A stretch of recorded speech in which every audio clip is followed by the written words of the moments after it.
지구의 역사는 46억 년 전부터 시작되었습니다. 그 당시에는 모든 것이 오늘날 우리가 알고 있는 것과는 달랐습니다. 처음에 지구는 낯설고 미지의 세계처럼 보였습니다. 하지만 지구는 생명체가 발전하고 인간이 영구적으로 정착할 수 있을 정도로 친근한 존재가 되었습니다. 우리 주변의 세계는 어떻게 형성되었을까요? 오늘날 우리가 알고 있는 지구가 되기까지 어떻게 진화했을까요? 여행자 여러분 환영합니다. 편히 영상을 통해 지구가 탄생한 이래 지구의 역사를 되짚어보며 지구가 형성되기 시작했을 때와 진화하는 과정을 살펴보는 특별한 여정을 시작합니다. 오늘은 두 번째 장을 시작합니다. 이전에는 지구가 생성된 후부터 30억 년 전까지의 모험을 이야기했습니다. 이 여정은 4억 8,500만 년 전까지 계속됩니다. 모든 행성에는 역사가 있고 이것이 지구의 역사입니다. 하지만 떠나기 전에 동영상을 좋아해 주시고 채널을 구독해 주시길 바랍니다. 감사합니다. 즐거운 여행 되시길 바랍니다.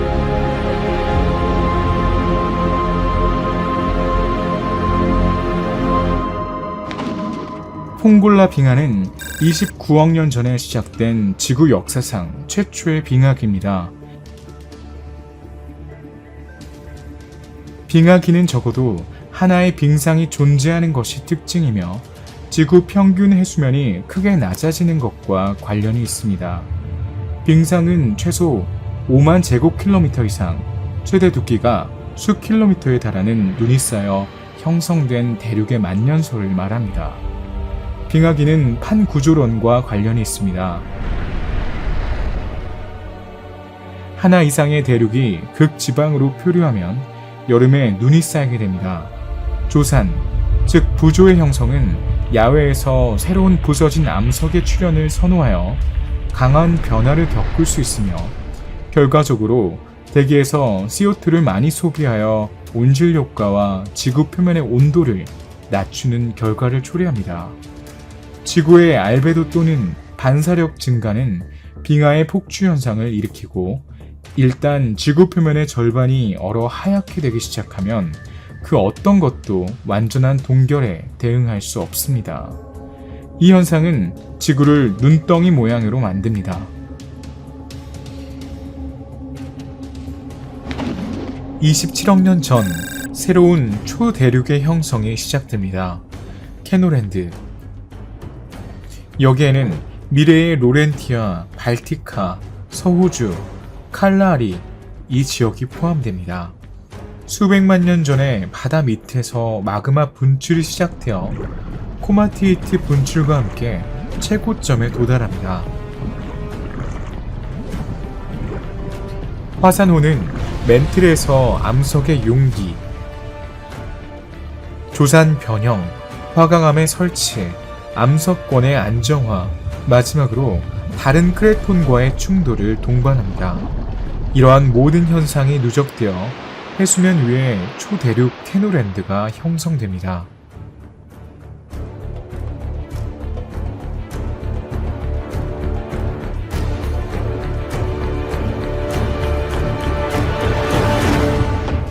(25억 년 전) 판구조론 현상은 지구 지질학의 역사에서 전환점이 될 것입니다.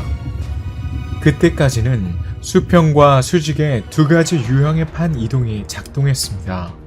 후자는 암석의 밀도가 서로 다를 때 발생하는 지질 현상인 처짐 현상으로 설명됩니다.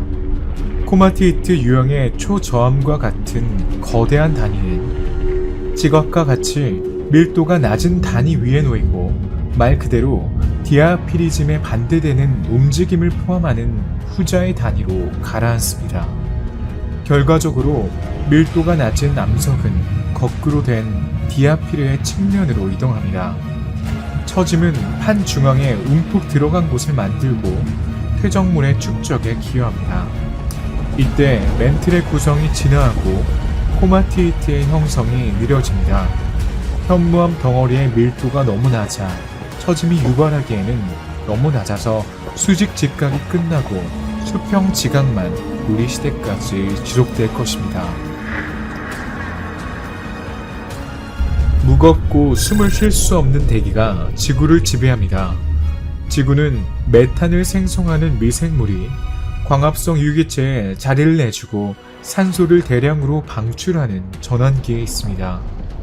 지구는 짙은 주황색 안개 아래 토성의 위성 타이탄처럼 보입니다.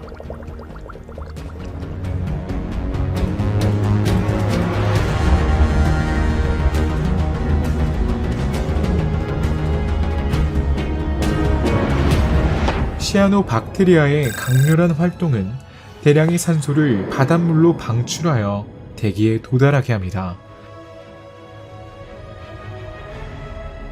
후자의 화학적 진화는 확실히 중요한 사건이지만 뒤따르는 생태적 위기는 지구의 역사에 큰 획을 긋는 사건입니다.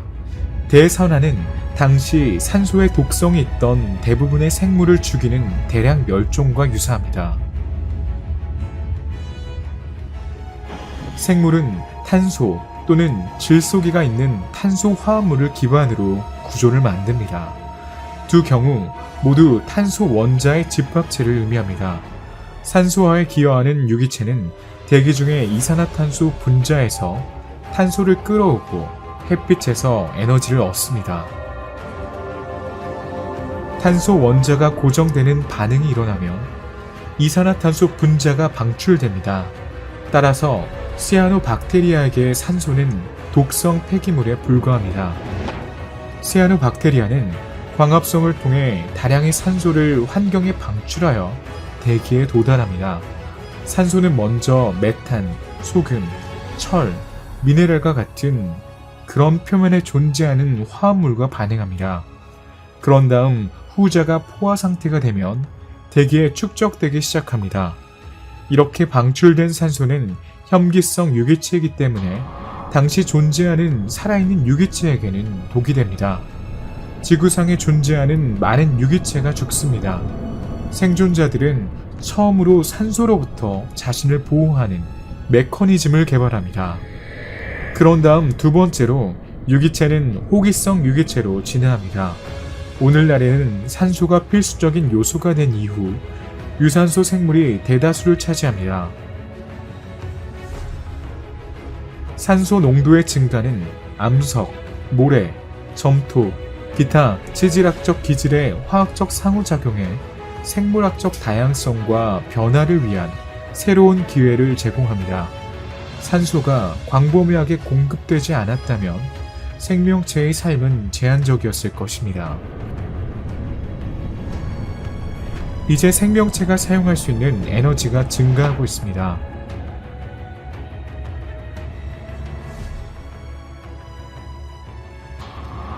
빠르면 24억 년 전, 지구는 역사상 가장 긴 빙하기 중 하나로 남을 빙하기에 접어들었습니다.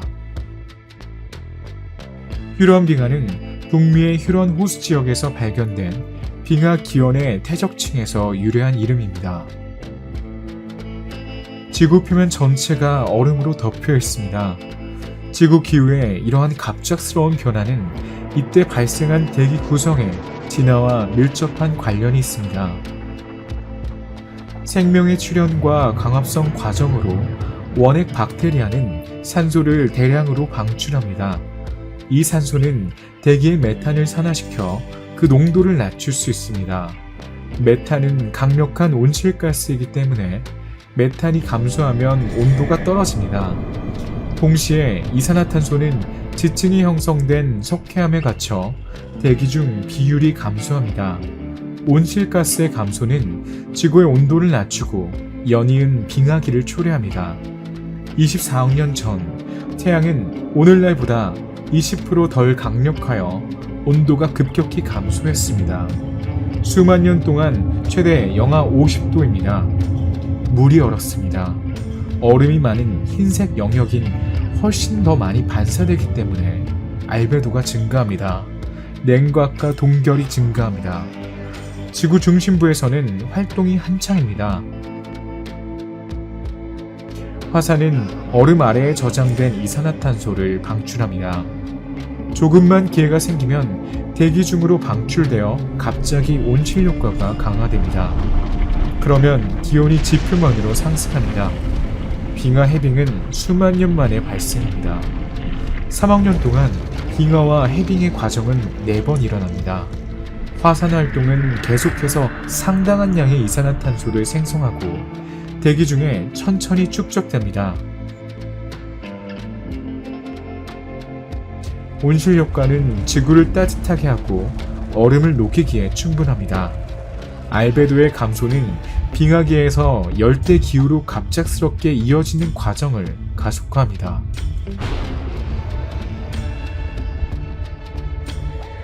이 휴로니아 빙하기가 끝날 무렵 빙하의 후퇴는 규산염을 분해하고 과도한 CO2를 흡수하여 규산염 형태로 바다로 침전시키는 대규모 침식을 촉발합니다.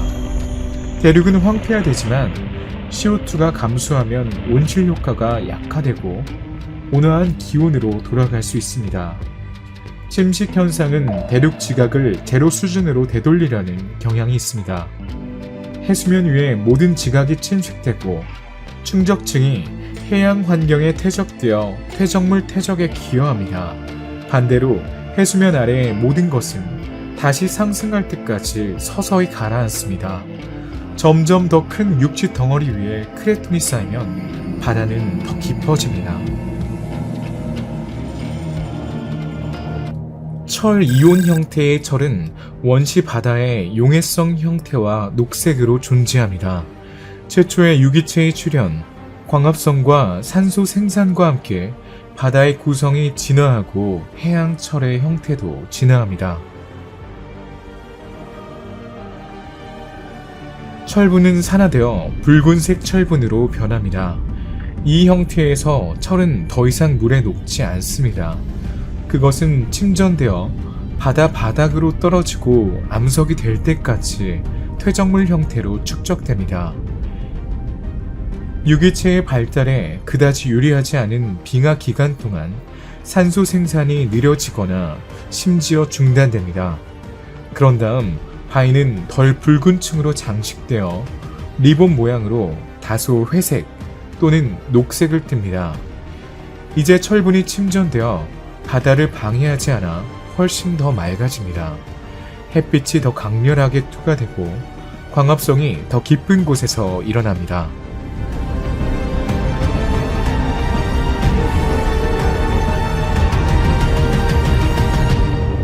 식물성 플랑크톤이라고 불리는 광합성을 통해 살아가는 플랑크톤의 일종인 껍질로 둘러싸인 구형 형태의 코코이드 박테리아라는 새로운 유형의 유기체가 등장합니다. 식물성 플랑크톤은 온화한 기후의 이점을 활용하여 탄소로 자가 영양을 하는 플랑크톤이 쉽게 자랍니다. 광합성을 통해 에너지를 얻습니다. 너무 작아서 육안으로는 보이지 않지만 충분한 양의 유기체가 존재할 경우 수면에 색이 있는 팽창으로 나타날 수 있습니다.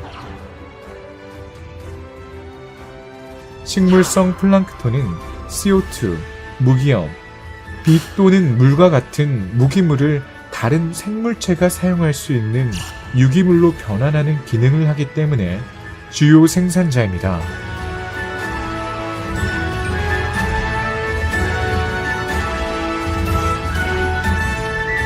한 구조론의 영향으로 22억 년 전 초대륙이 서서히 모습을 드러냈습니다.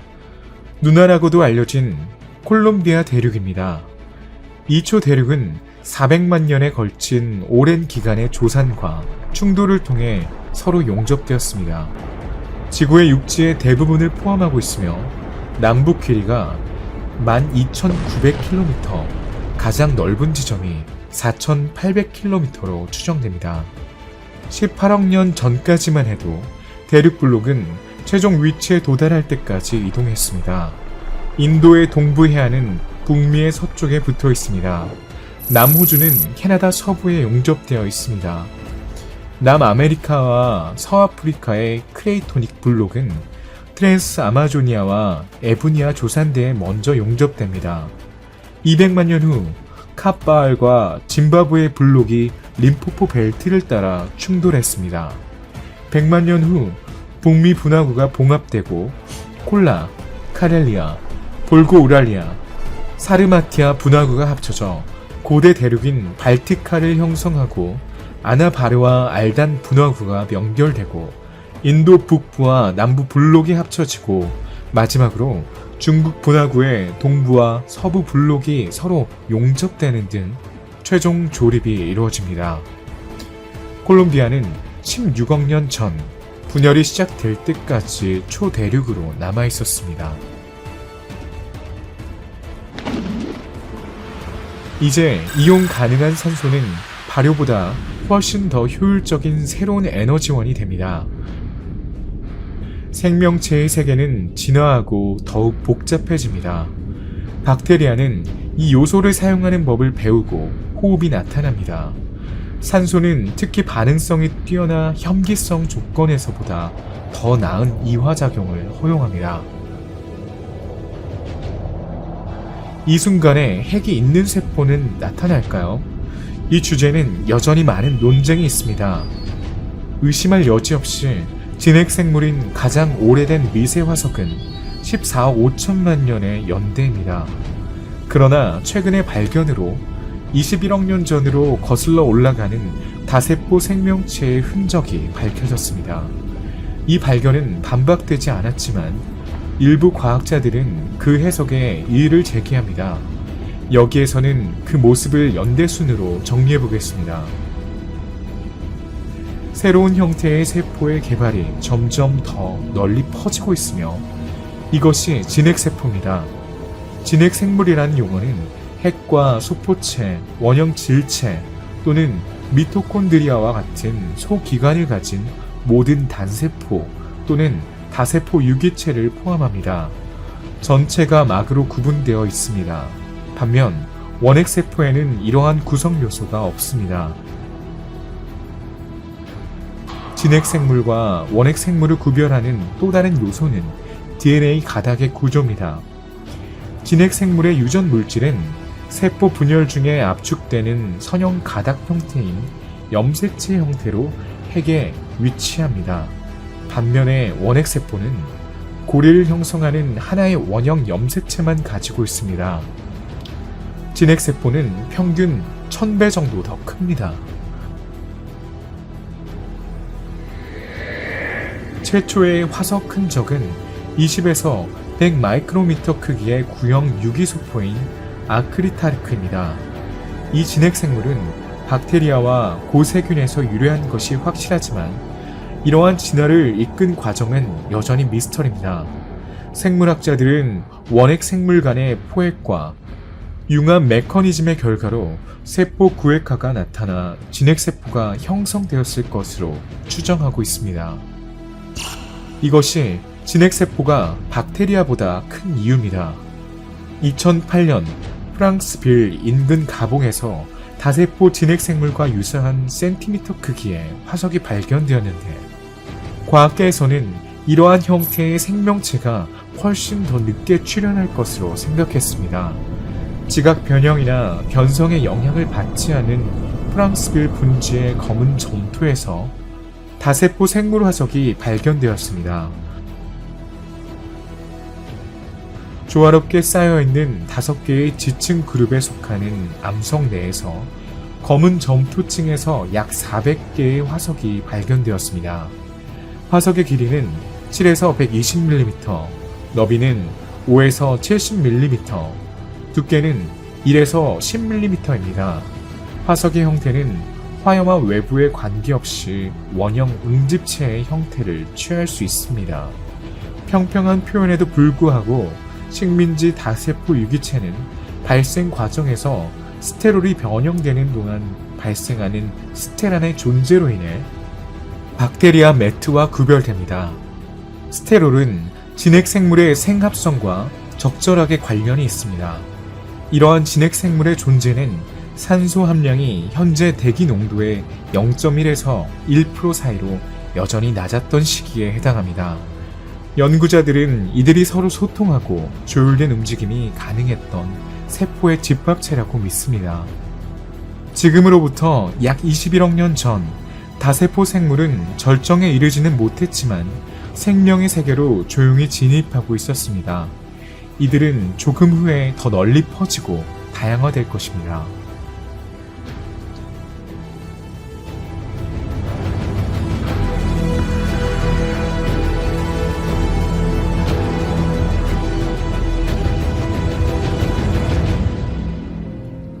진핵세포의 출현은 세포 자체 내의 구획화 현상과 밀접한 관련이 있습니다. 이는 세포 내부에 다양한 세포 소기관과 유전 물질을 가두는 핵이 존재함으로써 표현됩니다. 20억 년 전 원생 박테리아의 내생합성은 미토콘드리아라는 특정 세포 소기관의 출현을 허용했을 것입니다. 진화하는 동안 세포는 만나고 상호작용이 일어납니다. 일부 세포는 다른 세포를 흡수합니다. 소화가 이뤄지지 않으면 섭취한 유기체는 숙주 세포 내에서 번식합니다. 시간이 지남에 따라 박테리아는 더 이상 자율성을 갖지 못하고 세포 소기관이 됩니다. 공생은 파트너 중 하나가 다른 파트너의 내부에 살면서 모든 세포에 이점을 제공하는 이러한 유형의 연관성으로 정의됩니다. 핵을 가진 혐기성 세포는 특정 분자의 에너지를 다른 반응에 사용할 수 있는 에너지로 변환할 수 있는 박테리아를 섭취했을 것입니다. 이렇게 흡수된 박테리아 중 일부는 미토콘드리아라는 세포의 에너지 생산을 가능하게 하는 기계가 됩니다. 미토콘드리아는 세포의 호흡과 에너지 센터입니다.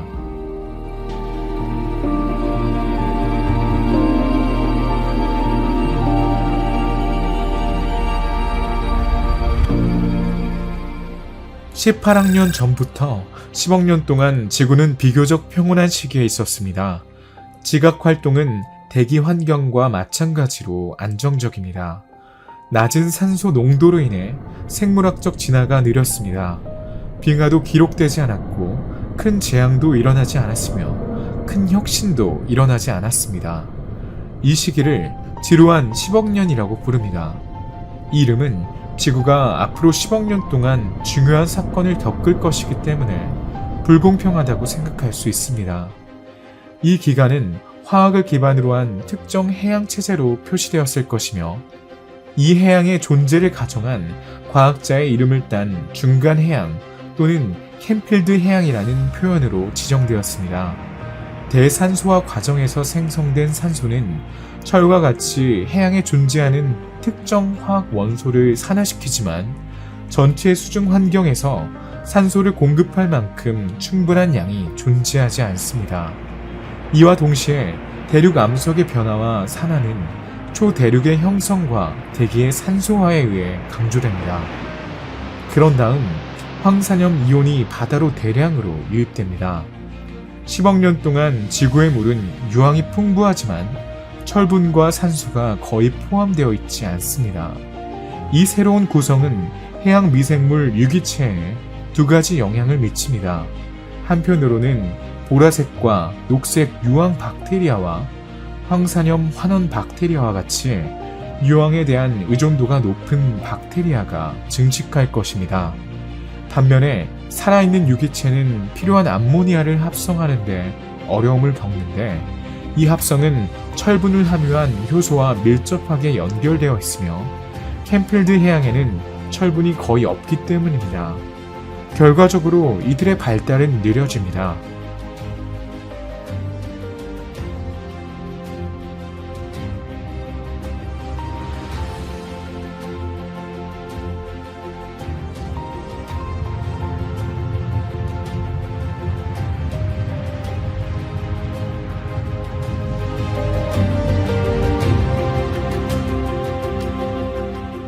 16억 년 전에 대륙 균열이 형성되었습니다.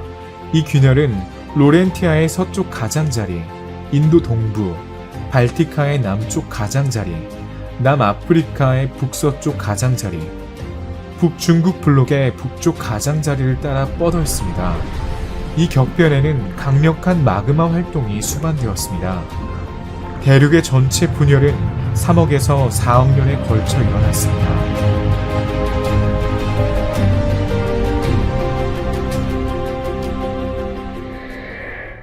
세포의 위대한 이야기는 계속됩니다.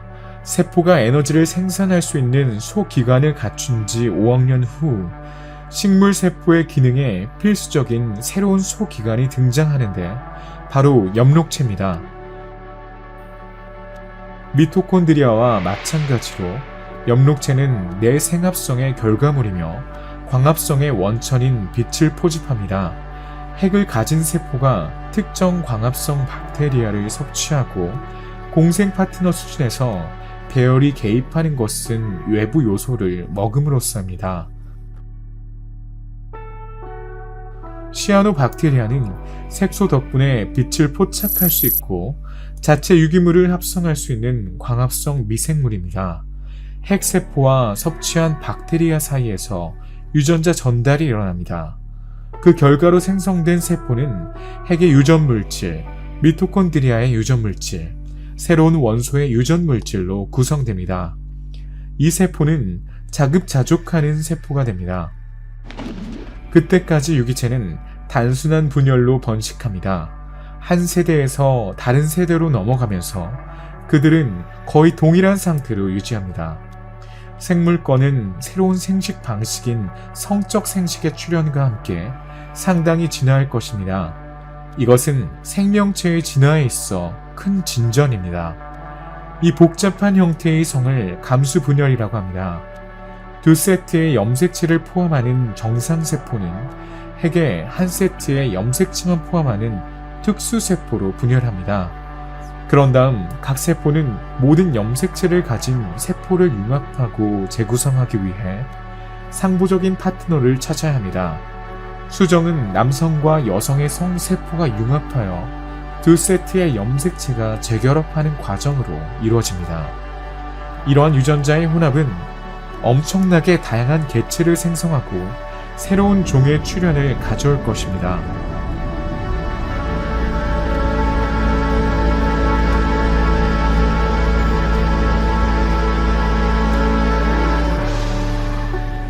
한 구조론은 계속해서 대륙을 뒤집고 있습니다.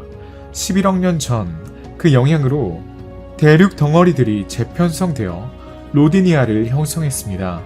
현재 미국의 동부 해안은 남아메리카의 서부 해안과 가깝고 남극 대륙과 호주는 미국 서부 해안과 인접해 있습니다. 오늘날 우리가 보는 것과는 매우 다른 모습의 행성이었습니다. 초대륙 로디니아는 미로비아 바다로 둘러싸여 있습니다. 북위 60도에서 남극까지 뻗어 있습니다. 로디니아의 해협 안쪽에는 모래가 쌓인 거대한 녹색 평원이 있습니다. 지구 표면은 완전히 황량합니다. 대기에는 오늘날 우리가 알고 있는 산소 농도의 5%만 포함되어 있기 때문에 생명체는 수생 환경에 국한되어 있으며 자외선에 지구 표면을 보호하는 오존층의 발달을 허용하지 않는 상황입니다. 표면 온도는 평균 10.5도로 추정됩니다. 태양의 강도는 오늘날보다 6% 낮고 광성도는 강력하지 않습니다. 당시에는 하루가 22시간 미만으로 지속되고 1년은 13개월로 계산됩니다. 로디니아와 같은 초대륙의 형성은 지구의 뚜껑과 같은 역할을 합니다. 이 덮개는 전도 현상에 의해서만 지구의 열을 배출하는데 이는 매우 효율적이지 않습니다. 배출되지 않은 열은 축적되어 상부 멘틀과 하부 지각의 온도를 상승시킵니다. 대륙의 중앙 부분이 더 뜨거워집니다. 결과적으로 암석의 밀도가 감소하고 표면으로 상승하여 거대한 돔을 형성합니다. 지각이 늘어나고 얇아지고 균열이 나타나 융합된 마그마 암석이 쏟아져 나옵니다. 화산 활동이 강화됩니다. 8억 5천만 년 전에 형성된 슈퍼돔은 100만 년 후에 균열이 생깁니다. 용암이 생성된 참호에서 용암이 분출됩니다. 용암이 떨어져 나가면서 물이 참호로 침입하고 새로운 바다가 형성됩니다. 생명체가 향후 수백만 년 동안 견뎌야 할 혹독한 사건으로부터 피난처를 찾을 수 있는 새로운 조건이 만들어졌습니다. 약 7억 5천만 년 전 로디니아는 해체되었습니다. 당시 초대륙은 적도를 중심으로 형성되었습니다. 핫스팟의 영향을 받은 지각은 엄청난 양의 용암이 창처럼 지각을 뚫고 지나갔습니다. 바다와 입구가 열리면서 대기 중 수증기의 양이 증가합니다. 지구에 폭우가 내리면 갈라진 대륙 암석에 강한 변화가 생깁니다. 이 현상은 많은 양의 CO2를 소비합니다. 대기 중 이산화탄소를 대량으로 사용하여 해안선의 크기가 커지고 해양과 해안 생물이 증식합니다. 초대륙의 붕괴로 인한 용암 흐름은 대륙 블록의 표면에 현무암 표면을 형성합니다.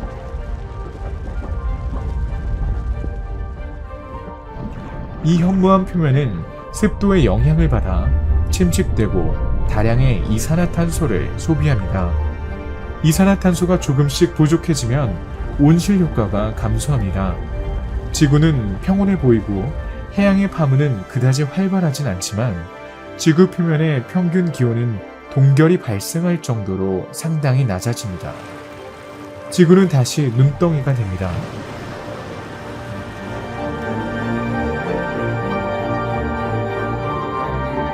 지상 온도는 평균 영하 40도에서 50도 사이입니다.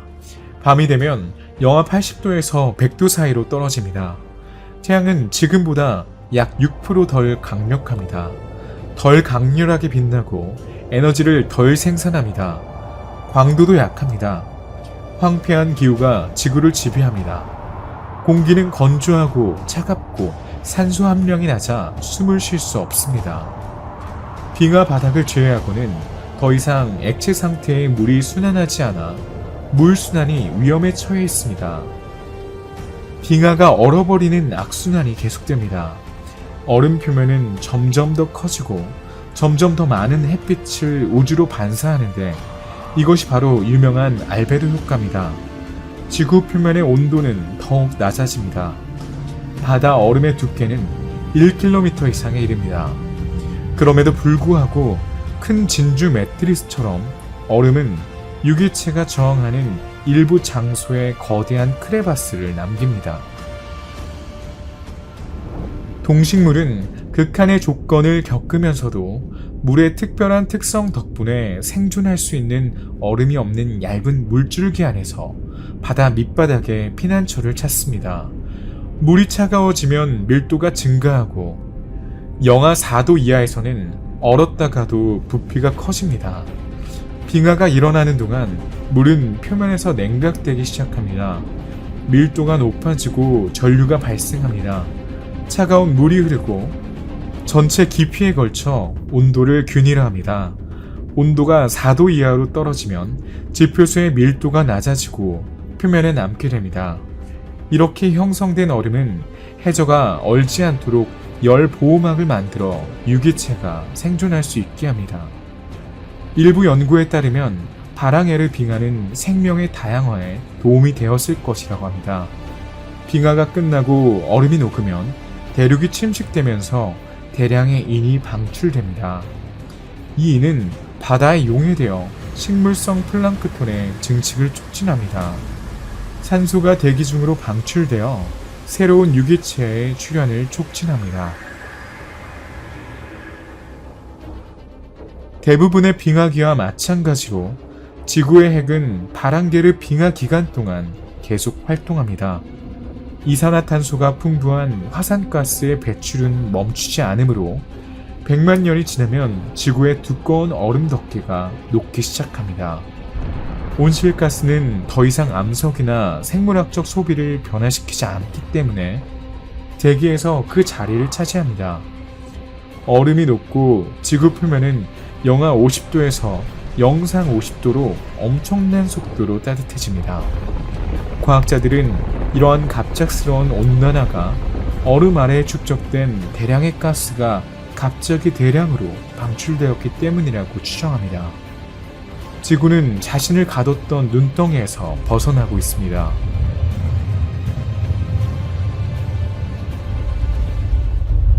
분열하는 동안 초대륙 로디니아는 두 부분으로 분리되었습니다.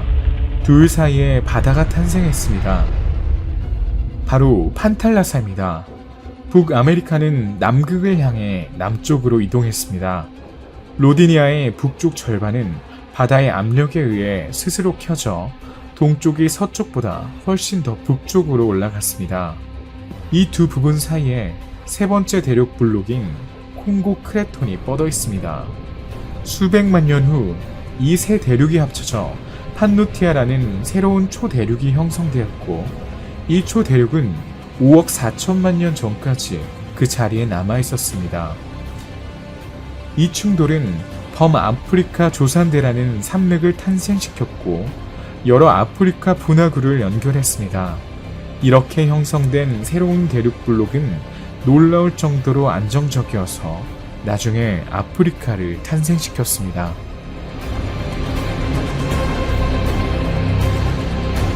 생명은 물에 갇혀 있습니다. 6억 년 이전에는 태양이 방출하는 자외선으로부터 물을 보호하는 것은 아무것도 없었습니다. 생명체의 분자는 광에 민감하기 때문에 자외선과 같은 특정 방사선을 만나면 파괴될 수 있습니다. 오존은 산소 원자 3개로 이루어져 있습니다. 이 분자는 태양 자외선의 영향을 받아 질소산화물과 관련된 여러 화학적 변형을 거쳐 형성됩니다. 그런 다음 오존은 성층권에 축적됩니다. 이 현상이 발생하려면 대기 중에 산소가 충분히 풍부해야 합니다. 이 날짜에 오존층이 형성되기 시작하여 현재 양의 90%가 존재합니다. 오존층은 2억 년 후에 완전히 형성될 것입니다. 오존은 산소에 대한 자외선의 활동에 의해 지속적으로 생성되고 제거되기 때문에 자연적으로 제한되고 균형이 잡혀 있습니다. 오존은 자외선의 상당 부분을 흡수하고 그 유해한 영향으로부터 생명체를 보호합니다. 오존층이 형성되면 해양 다양성이 폭발적으로 증가합니다. 지구는 기후 재앙을 겪었지만 생물권은 버티고 있습니다. 얼음이 녹으면서 바다가 다시 나타나고 생명체는 새로운 지구의 물을 되찾을 준비를 합니다. 빙하가 녹으면 강력한 대륙 침식이 일어나고 그 결과 연안 지역에 중요한 퇴적물이 쌓이게 됩니다. 퇴적물에는 연안 해역에 존재하는 생물체의 번식에서 나오는 다양한 유기물이 포함되어 있습니다. 이 유기물은 탄소로 변환됩니다. 퇴적물에 의해 대기에서 이산화탄소가 격리되면 해양에 산소를 공급한 다음 대기로 공급됩니다. 이제 생명체는 다양화의 놀라운 가능성을 갖게 되었습니다. 따라서 에디아카라의 동물군이라는 세계 확장의 유명한 동물군은 여전히 딱딱한 부분이 완전히 박탈된 크고 이상한 동물을 나타냅니다. 이 동물군은 모든 대륙에서 발견되므로 매우 특정한 조건에 따라 한 곳에서만 유기체가 재편성되는 문제가 아닙니다. 이 동물군은 지구 표면 전체에서 발달했으며 이는 생명 발전의 큰 단계를 나타냅니다. 에디아카라는 지금까지 발견된 화석 중 가장 흥미로운 그룹 중 하나입니다. 다른 어떤 생물과도 다릅니다. 부드러운 몸체에 광물화된 골격이 없고 푹신한 모양을 하고 있습니다. 해파리처럼 둥근 형태부터 방사형, 삼각형, 양측 대칭 형태, 머리가 있는 원반 형태까지 다양한 형태를 가지고 있습니다. 에디아카라 동물군은 대부분의 대륙에 둥지를 틀며 해저에 사는 생물로서는 매우 드물게 해저에 서식합니다.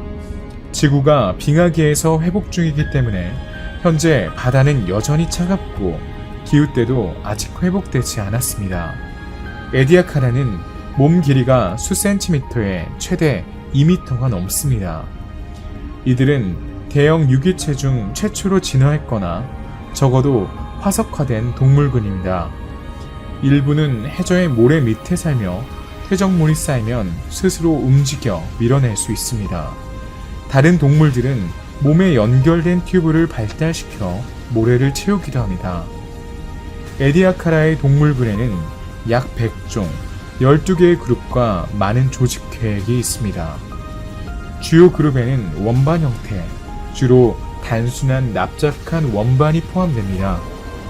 해파리처럼 보이지만 해저에 밀집해 서식하기 때문에 실제로 상당히 다릅니다. 모소나이트도 원반형입니다. 지름은 약 12cm이며 몸에는 모래로 채워진 튜브나 주머니가 있습니다. 레기아처럼 벤도비온테의 몸은 가방 모양으로 양쪽이 대칭을 이룹니다. 그들은 모래 속에 파묻혀 살게 됩니다.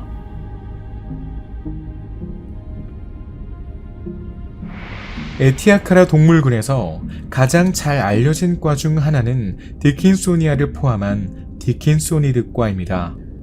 디킨소니아는 작고 납작한 타원형 원반 모양을 하고 있으며 넓어지고 납작해지면서 리본 모양으로 진화합니다. 세로축은 리본을 두 부분으로 나누고 양쪽에 얇은 세그먼트가 있습니다.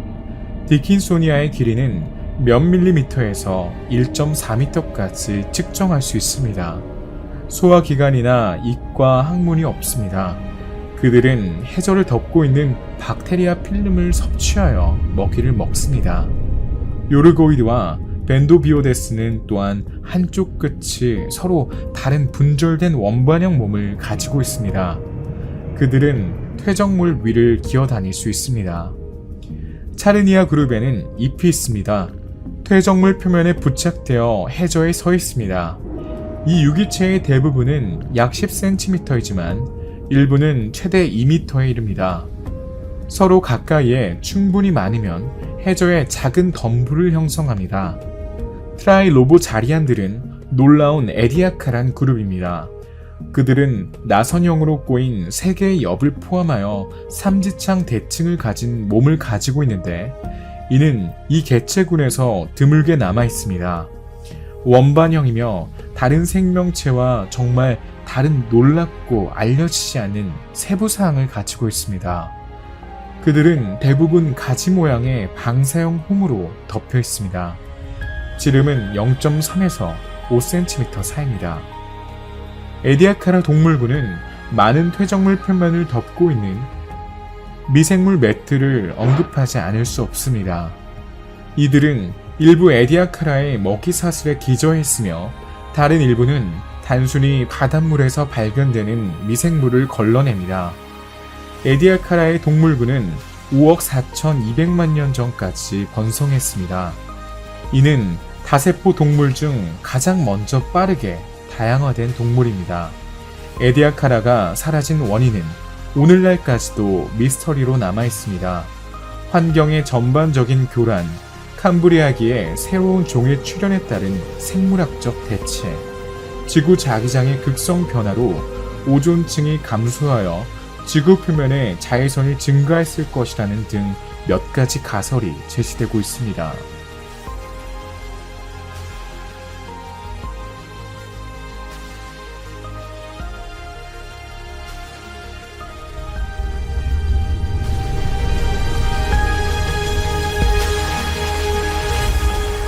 로디니아가 해체된 후 4개의 큰 대륙이 지구의 지형을 형성하고 있습니다. 이들은 주로 남반구에 위치해 있습니다. 로렌티아는 북미와 그린란드의 고대 땅을 대표합니다. 시베리아는 로렌티아의 동쪽에 위치하고 있습니다. 스칸디나비아와 러시아 서부로 구성된 발티카는 로렌시아 남동쪽에 위치하고 있습니다. 남극에서 적도 너머로 뻗어있는 마지막 대륙 블록은 곤드와나입니다.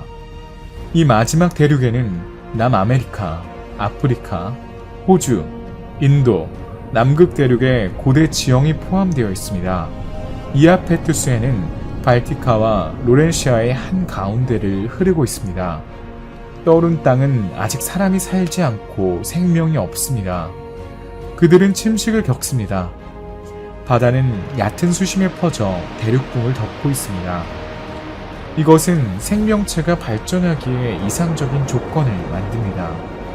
메타 동물은 다양하지 않고 크기가 1에서 5mm 사이의 미세한 동물이지만 그 수가 상당히 많습니다. 메타 동물은 동물의 자격을 갖춘 유기체 그룹입니다. 메타 동물은 여러 개의 분화된 세포를 포함하고 있기 때문에 다세포 동물입니다. 세포에는 핵과 미토콘드리아와 같은 세포소 기관이 있습니다. 유기적으로 먹이를 먹습니다. 이 시기에 지각 변동과 함께 생명체는 심오한 진화를 시작하고 지구 생명체 진화의 결정적인 전환점을 맞이합니다. 5억 4,100만 년 전 캄브리아기 동물 폭발이 바로 그것입니다. 일부 과학자들은 이를 생명의 빅뱅이라고 부릅니다. 이 폭발로 인해 동물군이 대대적으로 재편되었습니다. 새로운 속과 새로운 종을 동반하는 새로운 동물 조직 계획이 등장합니다. 현재 분류군은 거의 절반이 폭발이 시작될 때 확인되었습니다. 캄브리아기 동물군은 해저에 사는 극생 동물로 구성됩니다. 그들은 부분적으로 굴을 파고 원양 생활을 하며 새로운 먹이 방법을 가지고 있습니다. 먹이 사슬은 에디아카라 동물군보다 더 복잡합니다. 이 폭발의 이유는 오늘날에도 여전히 논쟁의 여지가 있지만 흥미로운 가설이 검증되는 경향이 있습니다. 자전축에 대한 지구의 급격하고 중요한 미끄러짐이 로렌티아와 곤드와나의 일부를 고위도에서 저위도로 이동시켰을 것입니다.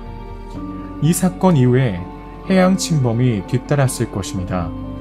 대륙의 온대 해안선과 얕게 잠긴 대륙의 표면의 증가는 생명체의 번식을 허용했을 것이고 결과적으로 다양성의 예외적인 증가로 이어졌을 것입니다. 4억 8,500만 년 전까지 지속된 이 기간 동안 토무트 동물군, 청장 동물군, 버지스 동물군 등 3개의 동물군이 서로 다른 동물군을 계승했습니다.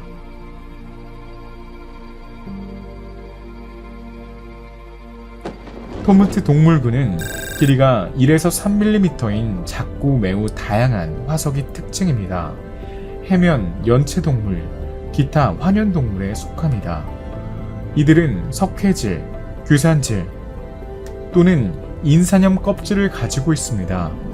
이 동물군은 껍질을 가진 다세포 동물의 다양화와 골격의 광물화에서 중요한 단계를 나타냅니다.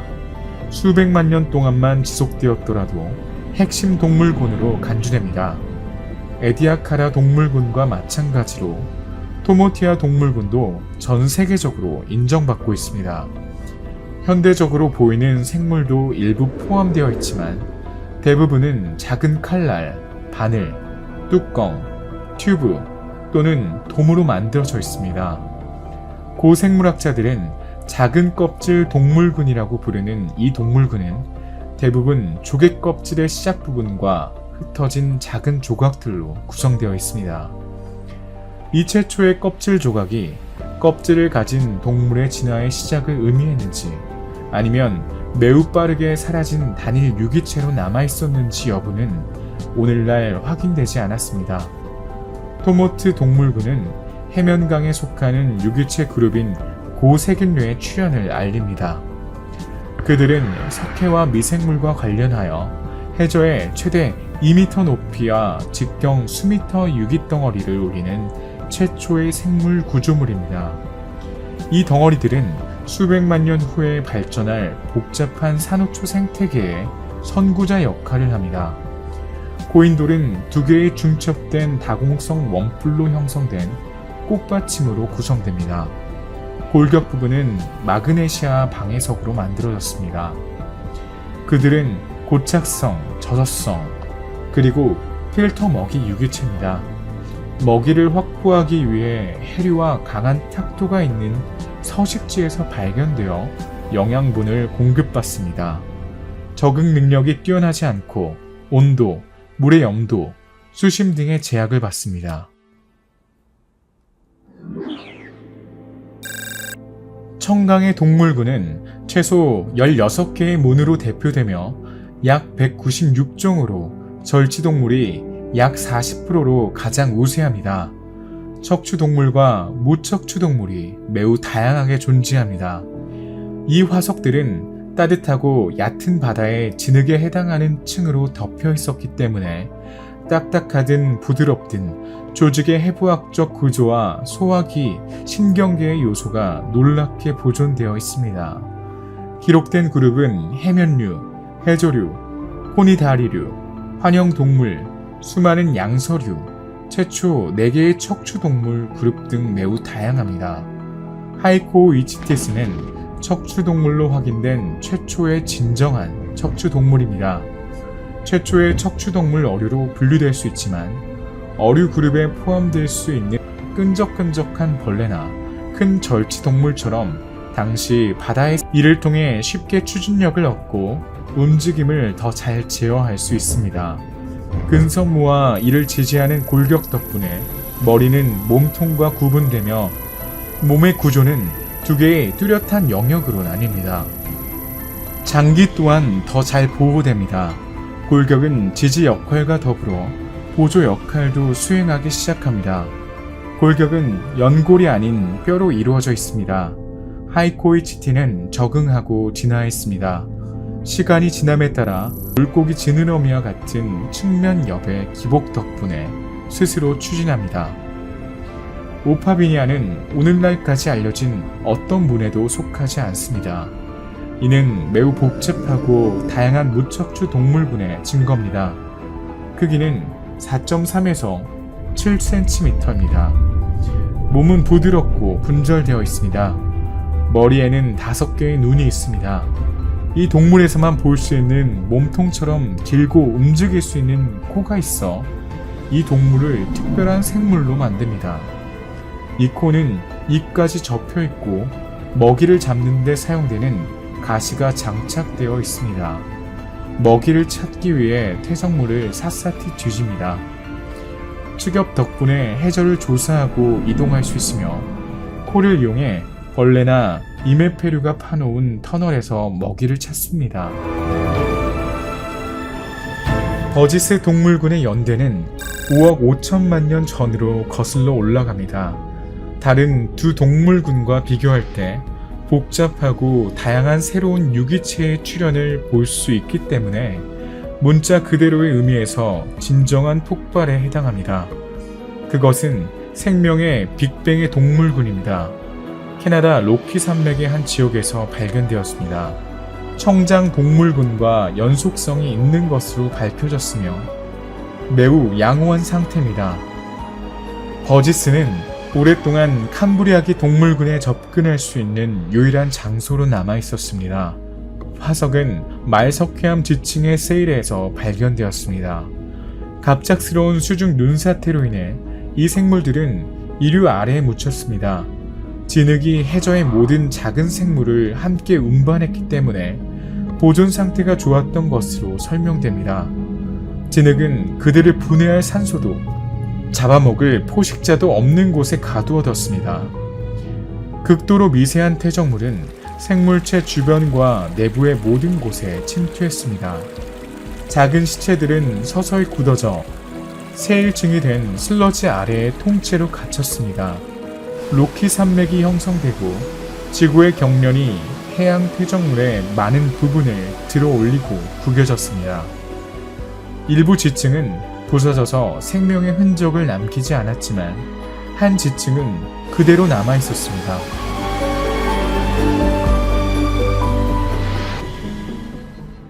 이 동물의 화석이 발견된 장소로 밀어볼 때 이 동물들은 거의 수직으로 위치한 거대한 벽 아래 진흙이 쌓인 경사면에 살았던 것으로 추정됩니다. 120개의 속이 버지스 동물군을 구성하며 이 중 33개 속은 현재 알려진 문에 속하는 일반 생물로 뇌골격을 가지고 있습니다.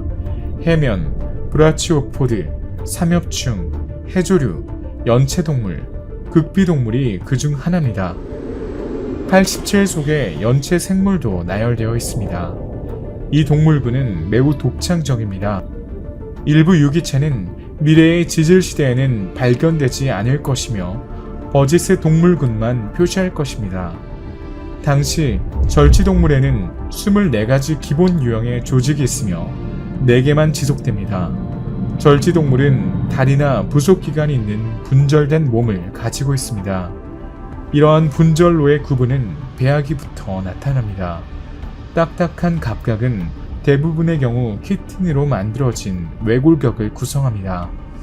탈피를 통해 정기적으로 외부 외골격을 변화시켜 크기가 커지거나 새로운 장기를 얻거나 모양을 바꿀 수 있습니다. 절지동물은 주변의 다양한 환경에 적응할 수 있는 전 세계적인 그룹입니다. 절지동물의 여러 종은 5억 년 전에 진화했습니다. 브랜치오카리스는 몸의 3분의 1을 숨기는 이네페륙 껍질을 가진 절지동물의 일종입니다. 몸 길이는 8에서 9cm 정도이며 몸통은 매우 분절되어 있고 적어도 40개의 고리 모양으로 나뉘어져 있습니다. 이 동물은 한 쌍의 작은 안테나와 한 쌍의 발톱 달린 부속기관을 가지고 있습니다. 활발하게 수영을 하며 부속기관을 사용하여 먹이를 입으로 가져옵니다. 마렐라는 연체 동물군에 속하는 절지동물의 한 종입니다. 두부 보호막과 약 20개의 분절로 이루어진 몸체를 가지고 있습니다. 두 쌍의 무늬가 없는 부속기가 머리를 장식하고 있습니다.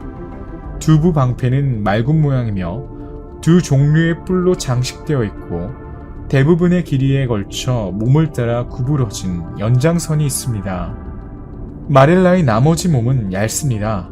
이 종은 몸을 사방으로 물결치듯 움직일 수 있습니다. 삼엽충은 가장 잘 알려진 절지 동물 중 하나입니다. 평균적으로 몸 길이는 2에서 7cm 정도지만 최대 70cm까지 자란 개체도 있습니다. 삼엽충은 해저에 풍부하게 존재하며 가장 다양합니다. 현재까지 약 19,000종이 자세히 밝혀졌습니다. 삼엽충은 특별한 해부학적 구조로 인해 매우 특별한 그룹에 속합니다. 삼엽충은 정말 특이합니다. 삼엽충은 외골격으로 보호되는 중앙엽과 2개의 측면엽을 가지고 있습니다. 삼엽충은 물, 더 정확하게는 바다 바닥을 구성하는 기질 위 또는 그 안에만 살게 됩니다. 그러나 일부 형태의 삼엽충은 원양성, 즉 물속에서 생활하고 움직이는 형태로 진화합니다. 이를 위해 외골격이 변형되어 몸의 안정성을 높이고 시야를 더 잘 확보할 수 있게 되었습니다. 삼엽충은 무리를 지어 삽니다. 이들은 벌레와 다른 저서 무척추동물을 먹이로 삼습니다. 시드니아 길이가 5에서 13cm 정도입니다. 그 구조는 특이합니다. 머리에는 한 쌍의 눈과 한 쌍의 안테나만 있지만 지구상에서 눈이 완성된 최초의 생물입니다. 소위 복합눈이라고 불리는 이 눈의 각 면에는 가능한 최대양의 빛을 감지할 수 있도록 방해석으로 된 수정체가 있습니다. 한쪽 눈에만 15,000개의 원소가 들어 있습니다. 삼엽충은 거의 반구형의 시야를 가지고 있습니다. 흉부의 세그먼트에는 한 쌍의 단단한 맹장이 있습니다. 이 육식성 동물은 주로 작은 삼엽충과 효석 같은 먹이를 찾아 해저를 걸어 다닙니다. 삼엽충은 바다에 퍼져 많은 종으로 나뉩니다. 환영동물 문 중에서 특히 구조로 눈에 띄는 동물이 하나 있는데 그것은 환각동물입니다. 벌레처럼 길고 가느다란 몸을 가진 이 동물은 한쪽에는 발톱으로 끝나고 다른 쪽에는 가시가 결합된 7쌍의 촉수를 가지고 있습니다. 촉수로 움직이고 등에는 가시가 세워져 있습니다. 머리 높이에 있는 3쌍의 가는 촉수는 먹이를 분류하고 안테나처럼 방향을 잡는 데 사용됩니다. 해면도 캄브리아기 해저를 장식합니다. 이 동물들은 물의 순환을 가능하게 하는 대수충 시스템을 갖추고 있습니다. 해면은 2개의 세포층으로 장식되어 있는데 바깥쪽과 안쪽에는 극비층이 있습니다. 두 층의 중간에는 주로 콜라겐으로 구성된 세포 매트릭스에서 이동성 세포가 순환합니다. 해면은 민물이나 바닷물에 적응합니다. 최대 5,000m 깊이까지 정착할 수 있습니다. 박테리아, 유기파편, 조류의 훌륭한 소비자입니다. 그들은 물과 여과하여 먹습니다. 입자로 채워진 물은 스폰지의 모공을 통해 들어갑니다. 큰 입자는 흡수되고 유기 입자는 소화되며 무기 입자는 모공을 통해 거부됩니다. 스펀지는 매우 강합니다. 부서지거나 찢어지더라도 세포가 재조립되고 재생됩니다. 또한 산도 변화에도 강해 기후온난화와 해양 산성화에도 살아남을 수 있습니다. 극비동물은 매우 다양한 해양 동물 그룹으로 중앙대칭과 오각형이라는 별 모양을 가지고 있다는 특징이 있습니다. 극비동물은 뼈판으로 이루어진 골격을 가지고 있으며 스펀지처럼 물 시스템을 가지고 있습니다. 극비동물의 몸은 정수압 원리를 사용하여 가능합니다. 극비동물의 발은 물의 압력에 의해 부풀어 오른 흡입컵이 달린 작은 확장판과 같습니다. 이 시스템의 기능에 필요한 물의 회로는 독립적입니다. 물은 입을 둘러싼 고리에 뚫린 구멍을 통해 들어가고 내부 채널을 통해 몸 전체로 퍼집니다. 가장 널리 퍼진 극비동물 중 하나는 바다 백합입니다. 꽃이 피는 줄기 형태의 해려는 해저에 붙을 수 있는 가시가 있는 뿌리, 윗부분보다 뻣뻣한 밑동으로 최대 1.5m까지 자라는 줄기, 중요한 기관을 덮고 있고 깃털처럼 생긴 12개의 움직이는 팔로 덮인 꽃받침 등 세 부분으로 이루어진 몸체를 가지고 있습니다. 해려는 먹이를 먹기 위해 팔을 벌려 플랑크톤 입자를 포획합니다. 바다 백합은 몸의 대부분이 석회화되어 있기 때문에 포식자로부터 살아남을 수 있습니다. 스스로 재생할 수 있습니다. 조개 껍질과 같은 딱딱한 바다에 붙어 얕은 바다에 서식합니다. 우리가 이야기할 버지스 동물군의 마지막 동물은 브라치오포드입니다. 그들은 매우 다양한 방식으로 매우 많은 수로 존재합니다. 껍질은 배판과 등판의 두 개의 판막으로 구성되어 있습니다. 내부에는 필라멘트가 튀어나와 플랑크톤을 포획하여 입으로 유도하는 상완 골격이 있습니다. 브라키오포드는 기질에 붙어 살게 됩니다. 현재 링굴레라를 포함하여 12,000여 종의 브라키오 파충류가 있습니다. 하구의 모래와 진흙에 묻혀 사는 이 종은 한쪽 끝에 두 개의 뿔이 달린 긴 벌레처럼 생겼습니다. 그 구조는 복잡합니다. 촉수는 물의 흐름을 일으키는 진동 선모로 덮여 있습니다. 이 선모에는 음식물 입자가 가득 차 있어 입으로 이어지게 됩니다. 촉수에는 또 다른 중요한 기능이 있습니다. 산소를 흡수하고 아가미 역할을 하여 동물이 숨을 쉴 수 있도록 합니다. 밸브는 조직을 보호하고 물의 흐름을 집중시킵니다. 그 후 수억 년 동안 브라키오 파충류는 판막을 상당히 개선했습니다. 생태계의 이러한 모든 요소는 서로 균형을 이루고 있지만 미래의 사건은 그들의 평화로운 삶을 방해할 것입니다. 지금으로부터 4억 8,500만 년 전 생명체가 출현하기 직전입니다. 화산 폭발 후 화산 주변 지역은 가장 척박한 땅 중 하나입니다. 화산 옆으로 흘러내리던 검은 용암은 이제 얼어붙어 있습니다. 블록 사이로 수증기가 날아다니고 굴뚝 입구를 노란 유황이 뒤덮고 있습니다. 더 멀리 가면 모든 것이 조용합니다. 그러나 대륙은 움직이지 않고 지구 맨틀의 대류의 흐름에 의해 움직이며 계속 표류합니다. 대륙 표면은 거대한 사막처럼 텅 비어 있습니다. 바람을 막아줄 덤불도 없고 잿더미의 검은 표면을 환하게 밝혀줄 녹지도 없습니다. 지구의 진화는 바다에서 생명체의 발달을 허용했지만 마른 땅은 여전히 불모집니다. 이끼와 현재의 이끼를 닮은 식물이 육지에 정착하기 시작합니다. 이 최초의 식민지 개척자들은 바위에 도달하여 모든 불규칙한 부분에 달라붙습니다. 그런 다음 스파이크가 생깁니다. 아직 조직에 물이 순환하지 않아 비가 내리고 완전히 수분을 보충할 때까지 스스로 말라버립니다. 다른 식물은 가스 교환을 허용하는 구멍을 통해 수분 손실을 줄이는 불침투성 큐티클을 개발하여 건조에 저항합니다. 현재 이 식물들은 잎이 없거나 누워있거나 서 있습니다. 그들은 공중 그리고 광물 환경에 풍부하게 서식하고 미생물의 최초의 식물성 토양 형성으로 이어질 원료를 제공합니다. 이제 다양한 유기체가 이러한 새로운 조건에 도전할 수 있습니다. 새로운 환경의 정복은 지구의 모습을 근본적으로 변화시킬 대규모 식민지의 시작일 뿐입니다. 하지만 우리의 여정은 오늘 여기서 멈추지 않습니다. 4억 8천만 년 전 지구의 모습이 궁금하신가요? 다음 영상에서 뵙겠습니다.